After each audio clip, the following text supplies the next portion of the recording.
오늘은 자신을 존귀하게 여겨라, 이런 제목으로 좀 말씀을 나누겠습니다. 자신을 존귀하게 여겨라, 잘난 척하라는 얘기는 아니고요, 교만하라는 얘기도 아닙니다. 자신을 존귀하게 여겨라, 존귀한 자로 여겨라. 많은 사람들이 자존감이 없어요. 자존감, 자기를 존중하는 마음이 없어요. 오늘 나는 나를 얼마나 소중히 여길까? 자기 자신 한번 생각해 보면, 나는 나를 얼마나 값어치 있는 사람으로 여기고 있습니까?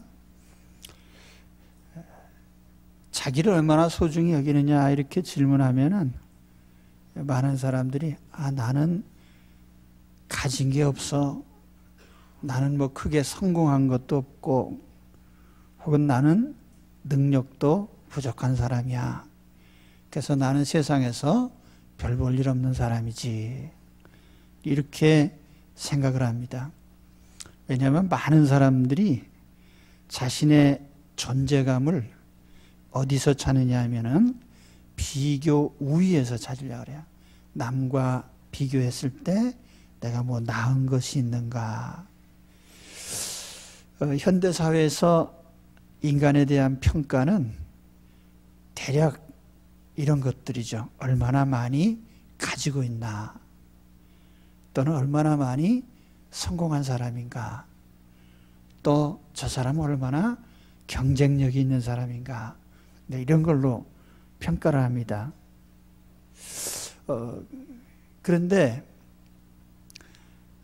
이런 걸로 자신을 평가하고 자존감을 잃게 되면 그 다음부터는 행복을 잃어버립니다. 왜냐하면 행복이라는 것은 자신을 존중하는 마음과 직결되어 있거든요. 내가 나를 얼마나 소중히 여기는지에 따라서 행복이 결정이 됩니다. 자신을 존중하는 만큼 삶의 보람을 느끼게 될 것이고, 자신을 존중하는 만큼 기쁨과 만족을 얻게 될 것입니다. 이 행복은 자기를 존중하는 이 마음에 따라서 좌우돼요.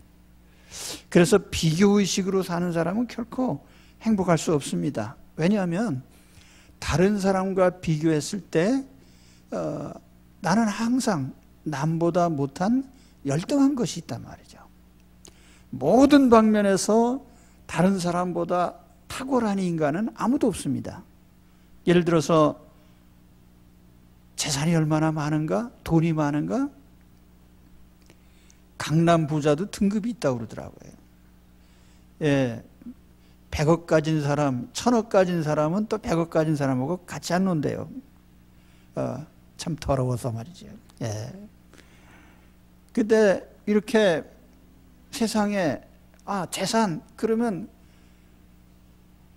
천차만별인데, 그 우리나라에서 제일 부자이신 재벌 총수님은 그보다 더 부자가 없나요? 자, 지위가 높은 사람, 근데 세상에 보면은요, 나보다 높은 사람이 항상 있기 마련이에요. 머리 좋은 사람이요, 머리 좋은 사람이 세상에 쎄고 셌습니다. 외모가 잘난 사람이요, 외모가 잘난 사람 많죠. 모든 방면에서 나보다 월등한 사람이 항상 있기 마련입니다. 그러니까 비교의식으로 살면은 결코 나는 남보다 우월할 수 없는 거예요. 그러니까 우리가 가끔 가다 보면은 아이고, 사법고시에 합격한 사람이 비관해가지고 자기보다 더 나은 사람이 항상 있는 거 말이에요. 그래서 비교 우위에 항상 설 수 있는 사람은 아무도 없어요. 그렇기 때문에 현대사회가 요구하는 이런 상황 속에서 행복을 느낄 만한 사람은 아무도 없습니다. 오늘 내가 느끼는 삶의 행복과 자존감을 한번 생각해 보십시오. 나는 나의 가치를 매긴다면 어느 정도나 될까요? 나는 내 자신을 소중히 여기기 때문에 행복합니까?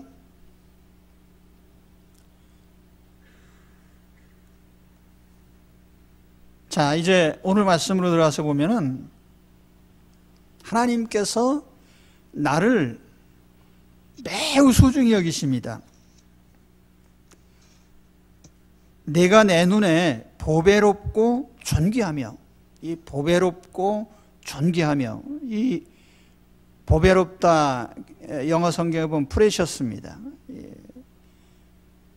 히브리말로 야카르라는 단어인데요. 이 무겁다는 뜻이에요. 비중이 있다, 가치 있다, 이제 그런 의미인데요. 보배롭고 존귀하며, 이 존귀하며라는 단어도 중량이 나간다는 그런 뜻에서부터 명예롭다는 그런 의미로 발전한 그런 단어입니다. 그러니까 보배롭고 존귀하며, 너는 아주 값이 있어요. 보석처럼 값이 나가고 또 매우 명예로운 존재다. 이렇게 이제 하나님이 말씀하셔요. 여러분 그 뒤에도 말씀하시기를 7절에 가서 보면은 내 이름으로 불려지는 모든 자 곧 내가 내 영광을 위하여 창조한 자, 이렇게 말씀했거든요. 그래서 하나님이 우리를 매우 귀하고 또 아주 하나님의 영광을 나타낼 명예로운 자로 그렇게 하나님께서 내 눈에 네가 그런 존재다, 이렇게 하나님이 말씀하셨습니다. 그래서 하나님이 나를 사랑하신다. 하나님 나를 사랑하신다. 하나님이 나를 보배롭게 여기시고 존귀하게 여기시고 나를 좋아하시고 사랑하셔요. 그래서 하나님이 그 4절 하반절에 보면은 내가 내 대신 사람들을 내어주며 백성들이 내 생명을 대신하리니, 이런 말씀이 나옵니다. 내가 너를 내 소유로 삼기 위해서 다른 사람들은 그냥 내줬어. 영문 성경에 보면 여기 이 귀절을 exchange라는 말을 썼습니다. 다른 사람과 너를 교환했어. 내가 너를 내 소유 삼기 위해서 다른 사람들은 내가 다 그냥 내줬어. 교환했단 말이에요. 3절에 보면은 대전하는 내 하나님 여호와요 이스라엘의 거룩한 이요 내 구원자임이라. 내가 애굽을 너의 속량물로 구스와 스바를 넣은 너희를 대신하여 주노라. 여기 속량물이라는 말이 나오죠. 영어로 랜섬이라면 돼. 몸값입니다. 몸값. 내가 너를 얻으려고 네 몸값을 내가 지불했어.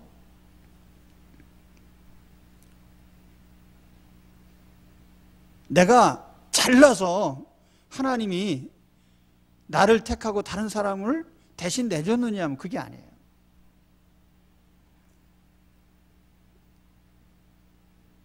해외 입양기관에서 오래 일했던 친구가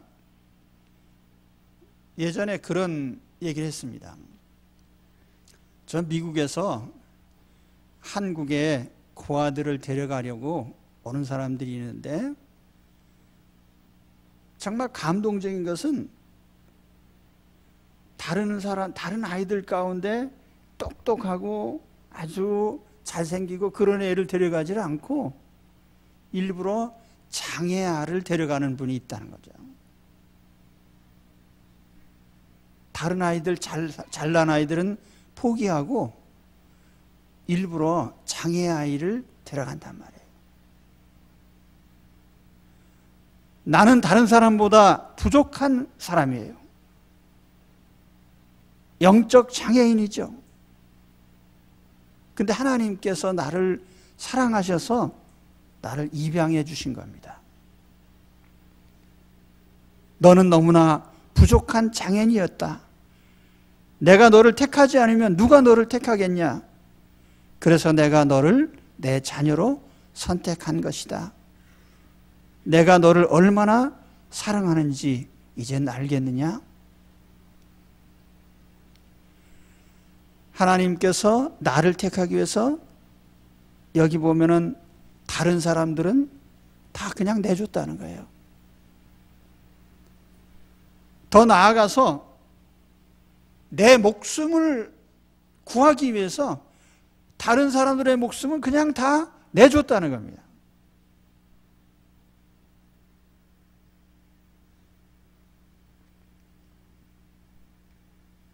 삼 절에 보면은 애굽 사람 구스와 스바 사람을 다 내줬다고 그랬죠? 이스라엘을 택하기 위해서.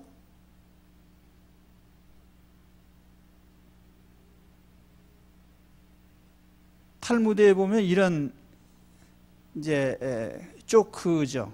질문이 나옵니다. 아내와 아이들이 물에 빠지면 누구를 건지겠냐? 누구를 건지겠어요? 탈무드는 대답하기를 자녀는 낳으면 되니까 아내를 건져라. 그렇게 가르쳐요. 근데 하나님은 누구를 건지겠죠? 하나님은 부족한 자식을 먼저 건져요. 부족한 사람. 예. 약한 사람. 잘난 걸 건지지 않고 못난 걸 건진단 말이에요. 그게 나예요. 하나님이 나를 그래서 택한 겁니다.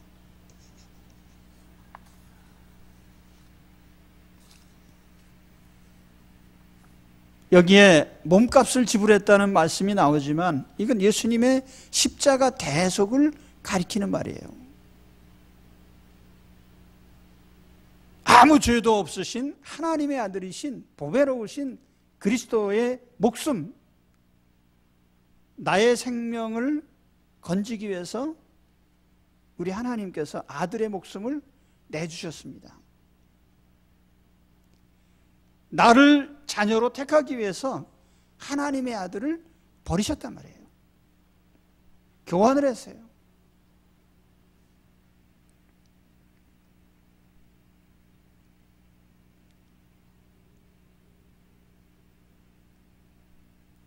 그럼 하나님은 왜 나를 소중히 여기실까요?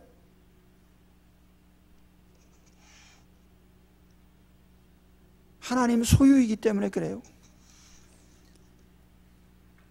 이사야서 41장, 2장, 3장, 4장에 보면 여기 나의 종이라는 말이 많이 나옵니다. 나의 종, 하나님 소유라고 하는.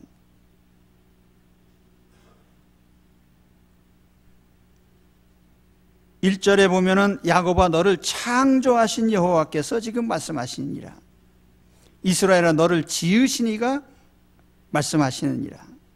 그 다음 절에 보면 너는 두려워하지 말라. 내가 너를 구속하였고 내가 너를 지명하여 불렀나니 너는 내 것이다. 이렇게 말씀을 합니다. 내 소유야. 너는 내 소유야. 하나님이 만드셨고 하나님이 구해내셨고 하나님 소유를 삼으셨습니다. 그럼 너는 내 거야. 그렇기 때문에 하나님께서 우리를 전혀 부족함에 개의치 않으시고 우리를 귀중히 여기시는 것입니다. 하나님은 내가 하나님 자녀로서 부족한 것에 대해서 전혀 개의치 않으셔요. 41장 4절에 보면 야곱을 이 버러지 같은 야곱아 그렇게 불렀어요. 하나님이. 하나님이 혹시 우리를 부를 때도 그렇게 부르실지 모릅니다. 이 버러지 같은 영규야. 네? 하나님 눈에 내가 잘난 게 없단 말이에요.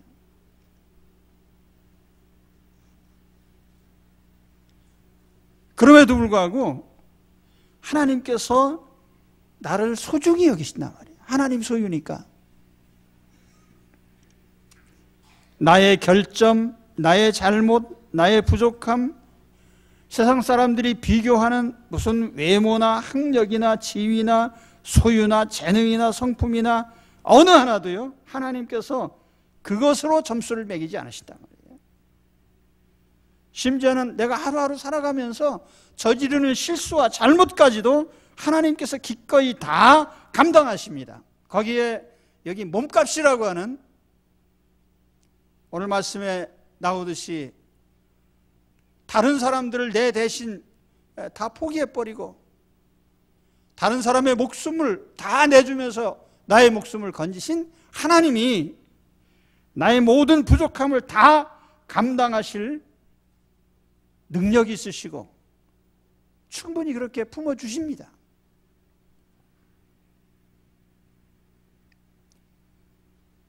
우리 주변에 장애아를 기르는 부모들이 있습니다.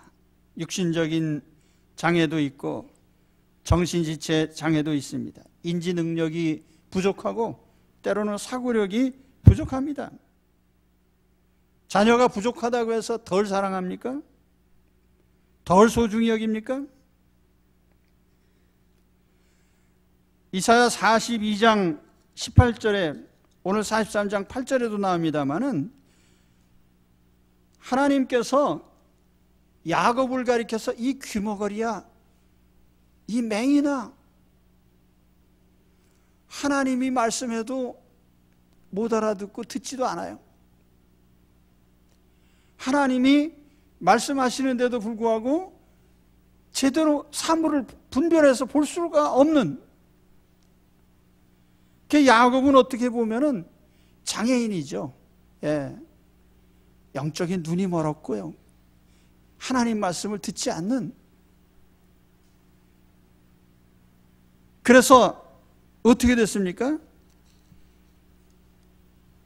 적들이 와서, 원수가 와서 다 뺏어가요. 도둑 맞고 탈취당하고. 그렇죠? 42장 보시면은 그렇습니다. 눈먼 자들, 듣지 못하는 자들. 근데 하나님께서 여전히 사랑하시는 거예요, 야곱을. 넌 내 것이야. 그래서 43장 2절에 보면 내가 물 가운데로 지날 때 내가 너와 함께 할 것이라. 강을 건널 때 물이 너를 침몰하지 못할 것이며 내가 불 가운데로 지날 때 타지도 아니할 것이요 불꽃이 너를 사르지도 못하리니.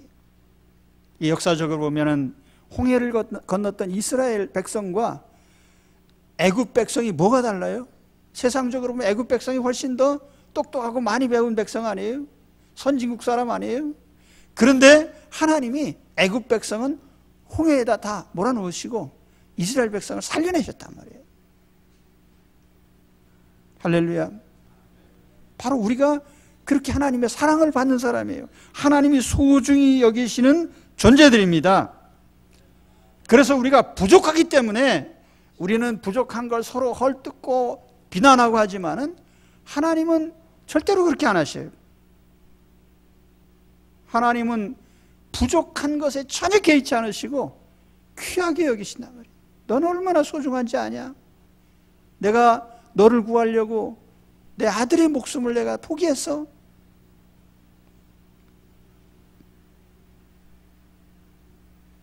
아이들을 보면은 참 어린 아이들이 행복해합니다. 뛰어놀고 마냥 자기 삶에 즐거워해. 왜 그렇죠? 아이들에게 소유라든지 무슨 지위라든지 이런 거창한 개념들이 없는 거죠. 자기 삶을 만족하고 기뻐하는 거죠. 내가 누구보다 잘났기 때문이 아니에요. 그래서 아이들은 1분에 한 번씩 웃어요. 저는 아이들이 있을 때 아이들은 참 제가 행복해집니다. 왜냐하면 아이들이 즐거워요. 기뻐해요. 주일날 제가 예배드리고 나가면요, 저를 아는 놈이 몇 놈이 있거든요. 뭐 맛있는 거 없어요? 제가 가끔 이제 과자도 주고 엄마 아빠가 싫어하는 초콜릿도 주거든요. 단 거. 엄마 몰래 주죠, 제가. 예. 근데 하여튼 애들이 와요. 얼마나 행복한지 몰라요. 주일날 그 계단 오락내리락하고 뭐 어른들이 볼 때는 좀 위험한 장난도 하고 그렇지만은 아이들이 스스로 행복해야 하는 그 자체가 행복한 거예요. 근데 왜 어른들은 전부 시무룩해 있어요?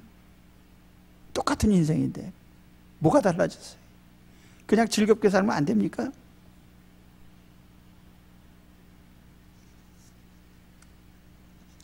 하나님은 내가 잘났기 때문에 소유하지 않으셨습니다. 잘났기 때문에 택하신 것도 아니에요. 내가 존재하는 것만으로도 하나님은 충분히 좋아하십니다. 여러분, 예수 믿는 사람들이 하나님 앞에 업적을 쌓으려고 애쓰지 마세요. 있는 대로 사시면 돼요. 그래서 소율이 문답 제1문에 보면은 인간의 제일 된 본분이 뭐냐 이렇게 묻습니다. 너는 왜 존재하냐? 그런 질문이죠. 하나님을 영화롭게 하고 영원토록 즐거워하는 것이 인간의 본분이다. 하나님을 영화롭게 하고 하나님을 기뻐하고 그게 내 인생의 본분이란 말이에요. 존재 가치가 내가 무슨 머리가 좋고 능력 있고 높은 신분이라 많은 일을 하기 때문에 하나님 기뻐하신 게 아니고요. 내가 하나님의 자녀로 살아가는 그 자체로서 하나님은 기뻐하시는 거예요. 그것이 우리의 목적입니다. 그래서 아침에 일어날 때 하나님, 오늘도 하나님 품에 있는 거 감사합니다. 하나님 날 밤에 잠 잘 자고 자다가 또 그냥 굴러가는 분도 계시는데 아침에 일어났으니까 시간을 연장해 주셔서 감사합니다. 항상 하나님의 은혜를 감사하는. 그 하나님이 얼마나 기뻐하시겠어요? 숨 쉬는 것만으로도 감사하고. 그죠? 저는 이 말씀을 준비하면서 혼자 하나님 말씀 준비하다가 1시간 동안 울었어요.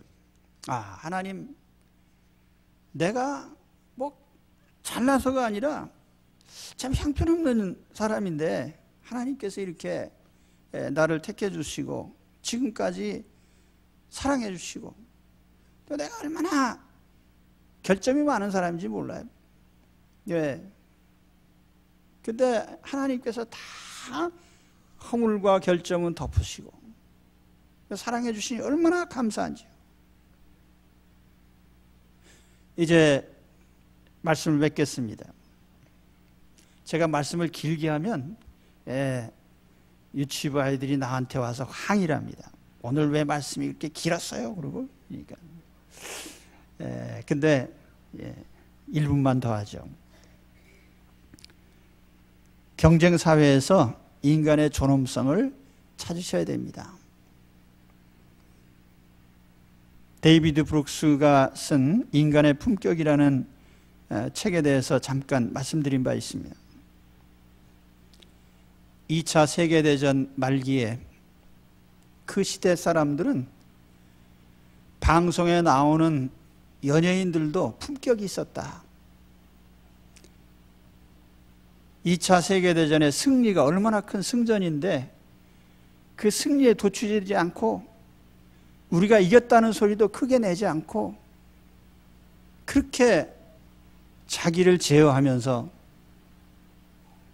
근데 요즘 운동선수가 자기가 조금 잘하고 나서는 얼마나 자기 자신을 그냥 과시하면서 포효하면서 내가 이런 사람이야. 호주 오픈 테니스에 페더러하고 나달이 맞붙었죠. 한 게임 이길 때마다 그냥 팔을 들고 포효하는 모습, 그죠? 아, 내가 이겼어. 근데 좋아 보이기도 하지만 그 뭐 한 게임 이긴 거 가지고 그렇게까지나 좋아하나? 예. 진 사람은 기분이 한참 나쁠 텐데.